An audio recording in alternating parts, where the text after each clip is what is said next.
Today here we came to tell you that God's hand is upon you.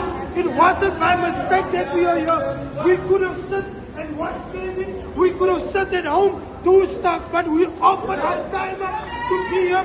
There's many people that offer their time up to different things, but we're standing here in the battlefield to tell you that Jesus Christ is the way, the truth, the life. There's no other way, one way or the other, but Jesus Christ is the only way. He's the way, the truth, and the life. You're going on your way, but the only way is Christ. We've been trying a lot of things. We've been trying, but one thing that we tried, I tasted and see that the Lord is good. I'm here to tell somebody, you tasted a lot of things. You tasted sin. You tasted everything, but the greatest taste is Jesus.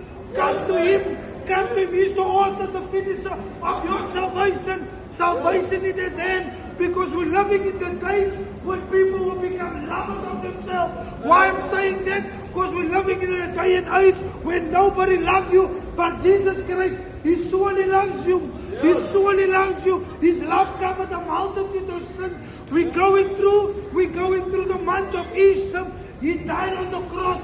He died on the wooden cross for me and you. Why did He die? Because He surely loves you. He surely cares for you.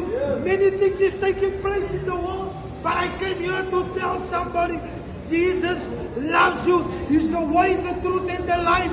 Come to Him. Come to Him. You feel like you're sitting in His way, feeling like you're depressed. But I'm here to tell you, come to Jesus. Come to Jesus and be blessed.